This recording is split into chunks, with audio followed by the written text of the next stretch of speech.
30개 나라 중에 수면 시간들이 가장 적은 나라를 뽑아보면 지난 15년 동안 한국과 일본이 거의 꼴찌에서 1, 2등을 다투고 있습니다. 블루라이트 청색광은 5분만 쬐도 우리 생체 리듬을 자극하고 생체 리듬이 뒤로 밀리게 됩니다. 잘 때 따뜻한 온도가 좋지 않을까 생각하시는데 차가운 온도가 더 좋습니다. 네, 여러분 안녕하세요. 저는 강동 경희대병원 신경과에 있는 신원철입니다. 제 전공은 주로 수면의학을 전공하고 있습니다. 한 25년 전에 신경과 전문의를 마치고 수면의학에 대해서 전임의 과정을 마치고요. 그 다음부터는 이제 우리나라 수면학회 총무로서 일을 계속 해왔습니다. 지금 우리나라에 여러 수면학회가 있는데 그 중에 한 3분의 1은 제가 만들었고 제가 총무이사로 시작을 했습니다. 현재는 대한수면연구학회 부회장을 맡고 있고요. 강동 경희대병원 뇌신경센터 그다음에 수면센터의 센터장을 맡고 있습니다. 여러분들이 다 아시다시피 우리는 잠에 대해서 굉장히 인색하죠. 잠을 적게 자는 나라로 대표적인 나라를 꼽는데 일본 사람하고 한국 사람들을 뽑습니다. 여러 가지 통계 자료가 있는데요. 약 30개 나라로 구성된 OECD에서 한 2년에 한 번씩 전 세계 OECD 관련 국가의 건강 데이터를 출판합니다. 그중에 수면 파트도 당연히 들어가겠죠. 그러면 30개 나라 중에 수면 시간들이 가장 적은 나라를 뽑아보면 지난 15년 동안 한국과 일본이 거의 꼴찌에서 1, 2등을 다투고 있습니다. 한국과 일본은 불과 한 5분밖에 차이가 안 납니다. 항상 우리가 꼴찌고 꼴찌에서 두 번째가 일본입니다. 평균 한 6시간에서 6시간 반 정도 자는 걸로 매년 또는 2년에 한 번씩 발표가 되고 있습니다. 재미있는 통계가 하나 있는데요. 2021년도 코로나가 한참 창궐하고 있을 때 전 세계 16개 나라에서 1000명씩 뽑아서 수면 데이터를 조사한 자료가 있습니다. 당신은 당신의 수면에 대해서 얼마나 만족합니까? 라고 질문이었는데요. 전 세계 평균은 약 한 55%에서 60% 정도가 내 수면에 만족합니다라고 답을 했지만 우리나라 사람들은 33%였습니다. 3분의 1만이 자기 수면에 만족하고 3분의 2는 나는 수면이 부족하거나 내 수면의 질이 너무너무 낮아라고 얘기를 하고 있습니다. 두 번째 질문은 그러면 당신은 얼마나 잠을 자고 있습니까? 라는 질문이었는데요. 전 세계 평균의 수면 시간은 7시간이 넘었습니다. 우리나라 사람들은 6시간 반 정도밖에 안 돼서 다른 나라와 비교해도 평균적으로 30분에서 거의 1시간 정도의 차이를 두고 있습니다.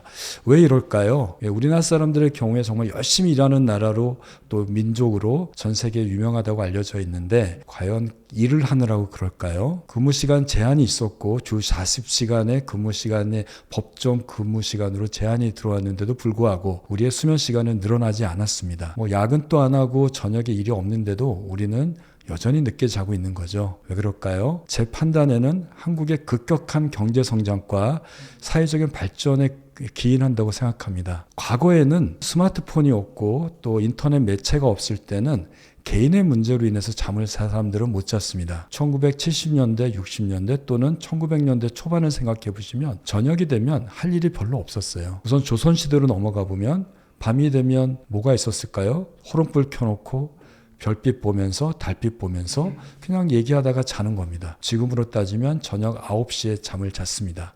밤에 돼봤자 볼 수 있는 빛은 호롱빛, 달빛, 횃불밖에 없었어요. 이 빛의 특징은 노란색 불빛입니다. 노란색 불빛은 우리의 뇌를 자극하거나 생체의 리듬을 교란시키지 않습니다. 그런데 그 스마트폰이 발달되면서 1990년대 후반 또 LED 조명이 출시가 되면서 우리의 세상은 바뀌어졌습니다. 바로 LED 조명이 우리를 환하게 밝히고 있고요. 스마트폰에서 나오는 불빛에 내 눈은 계속 집중되어 있습니다. 이렇게 LED 조명에서 나오는 블루라이트 청색광은 5분만 쬐도 우리 생체 리듬을 자극하고 5분만 쬐면 생체 리듬이 뒤로 밀리게 됩니다. 어떻게 보면 한 5일 동안 내가 스마트폰을 보고 저녁에 잠을 안 자거나 잘 때까지 계속 빛에 노출되면 나는 2-3시간 동안 잠이 뒤로 밀려 있는 겁니다. 그러니까 억지로 피곤해서 잠들었는데 생체 시계가 켜진 상태에서 자는 거니까 잠은 드는데 깊이 못 자요. 어떻게 보면 낮잠처럼 잡니다. 낮잠 자면 피곤한 게 해결되면 금방 깨지 않습니까? 여러분들 스마트폰 보거나 긴장된 상태로 잠들면 한 2시간, 길면 3시간 자고 깨는 것들을 경험하실 텐데요. 바로 생체 시계가 켜져서 그렇습니다. 그러다가 새벽에 2-3시간 정도 자죠. 그때가 아주 깊은 잠을 자고 일어나기도 힘든 잠일 겁니다. 우리의 잠은 뒤에 자는 2-3시간이 아니라 처음부터 6, 7시간 정도를 깨어도 일어나지 못하는 정도의 숙면을 취해야지 우리 몸이 회복됩니다. 그거 외에도 굉장히 많은 스트레스, 걱정, 불안, 밖에서 들려오는 소음, 그 다음에 나의 스트레스, 그 외에도 낮에 수없이 마시는 커피와 낮잠, 그리고 주말에 몰아서 자는 불금에 우리의 생활에 젖어 있기 때문에 생체 리듬이 교란으로 인해서 더욱 못 자는 것 같습니다.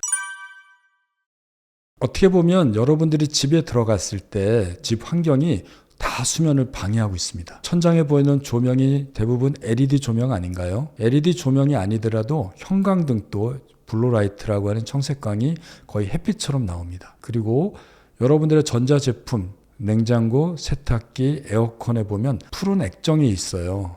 다 블루라이트가 나오는 겁니다. 이 빛은 내 눈에 들어오면 내 생체 시계를 자극합니다. 자, 여러분들 집에 불을 꺼보십시오.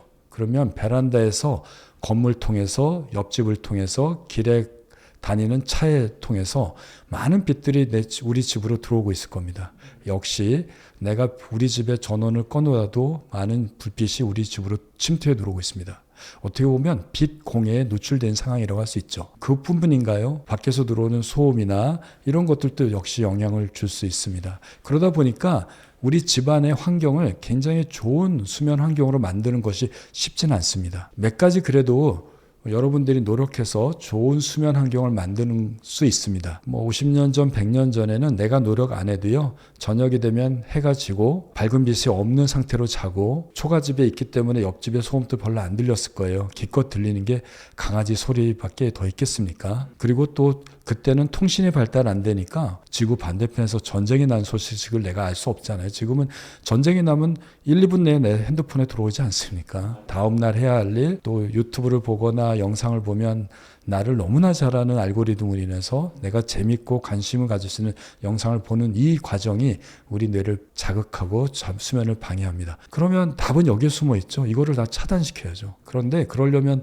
산으로 가야 되겠죠. 우리가 산으로 가서 살 수 없으니 여러분들의 집을 다만 잠자기 1시간 동안만 좀 좋은 환경으로 만드시는 것들이 노력이 필요합니다. 첫 번째는 조명을 좀 어둡게 하는 게 좋습니다. 빛이 특히 햇빛에서 나오는 블루라이트, LED 조명에서 나오는 블루라이트는 우리 눈을 통해서 뇌로 전달되면 즉각적으로 생체 시계를 자극합니다. 생체 시계가 꺼질 시간이 돼도 노출되면 얘는 1시간 정도 더 일을 야근하게 됩니다. 그러니까 나는 잠자는 게 뒤로 밀리는 거죠. 그렇기 때문에 잠자기 30분에서 1시간 동안은 스마트폰을 보지 않도록 하시기 바랍니다. 또 집에 있는 LED 조명을 끄시고 대신에 노란 조명, 옛날에 나왔던 백열등이 좋은데요. 백열등이 없으면 전구 중에 전구색이 있습니다. 노란색 조명이 나오죠.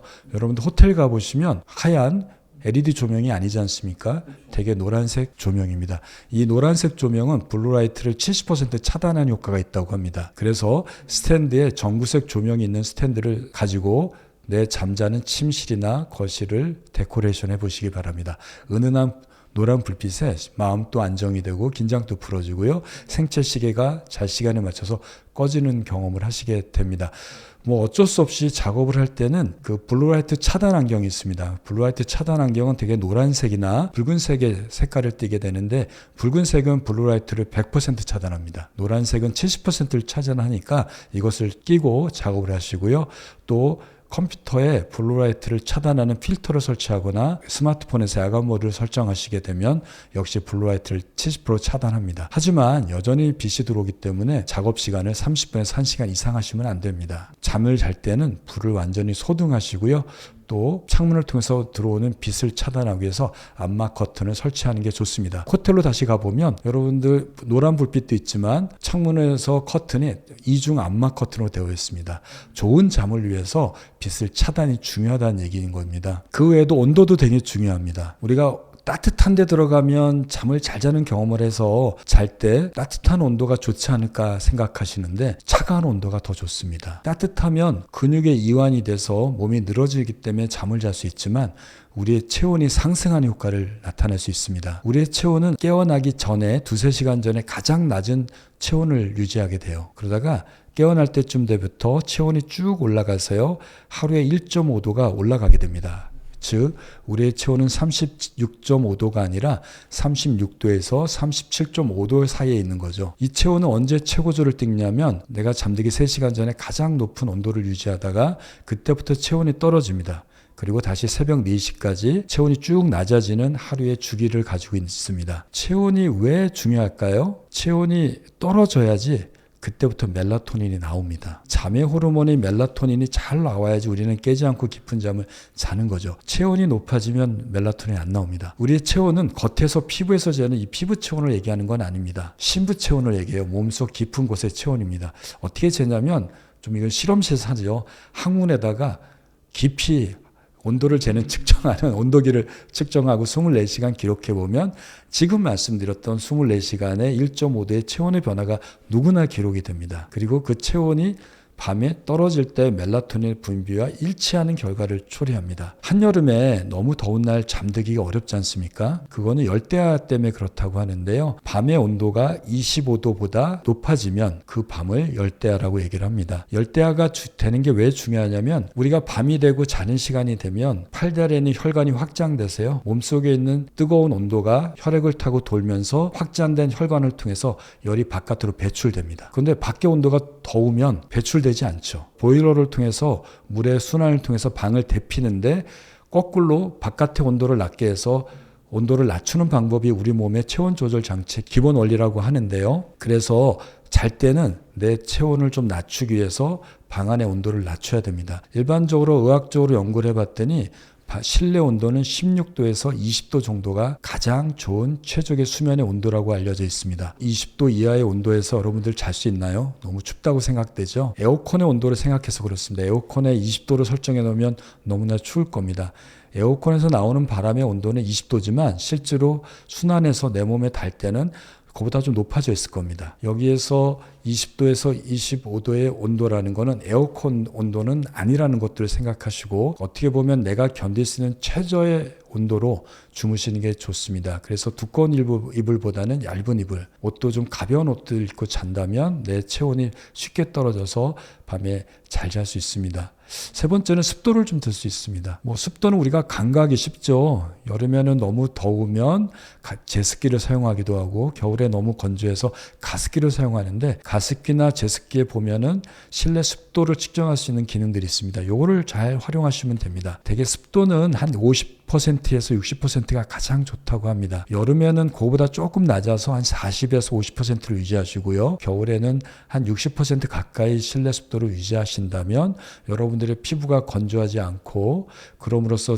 우리 몸속에 있는 체액이 바깥으로 발산되지 않아서 좋은 잠을 자는데 도움이 될 수 있습니다. 네 번째는 소음을 들 수 있습니다. 시끄러운 소음에 잘 잘 수 있는 사람도 있지만 대부분의 사람들은 잠을 자기가 어렵고 중간에 깨게 합니다. 그래서 시끄러운 소음을 차단하는 게 좋습니다. 방 안에 그래서 소음을 차단할 수 있는 장치를 해놓으시는 게 좋은데 이불 같은 거를 두꺼운 거에 깔아 놓으신다면 소음을 흡입할 수 있다고 합니다. 커튼도 소음을 흡입하는 장치가 될 수 있다고 하죠. 그래도 어렵다면 귀마개를 이용하시고요. 그것도 어려우시면 음악 같은 걸 틀어놓으면 됩니다. 음악 중에서 내 심장의 맥박보다 더 느리게 뛰는 음악이 좋습니다. 평균 사람이 한 60에서 70번 정도 1분에 맥박이 뛴다고 하는데 60번보다 느린 비트의 음악을 여러분들이 들으신다면 음악의 비트와 내 심장의 박동이 동기화가 됩니다. 심장이 느리게 뛰면 우리는 긴장이 풀어져요. 그리고 보다 쉽게 잠이 들 수 있습니다. 그것도 어렵다면 백색 소음을 활용하십시오. 수면에 도움이 되는 여러 가지 음악들, 자연의 소리가 있죠. 파도 소리, 빗소리, 모닥불 소리들이 이 백색 소음에 가깝습니다. 운율이 없는 리듬을 얘기합니다. 이 백색 소음을 들으면 나의 혼란한 정신, 긴장된 것들이 풀어지고 머리에 복잡한 사고를 그 음악을 통해서 상쇄되는 효과가 있다고 합니다. 하지만 모든 사람한테 효과가 없고요. 백색 소음에 도움이 되는 사람은 전체 10명 중에 5명이라고 하니까 여러분들이 한번 들어보시고 그걸 통해서 긴장이 풀어지고 잠이 드는데 도움이 된다면 활용하시는 것도 도움이 될 수 있을 것 같습니다.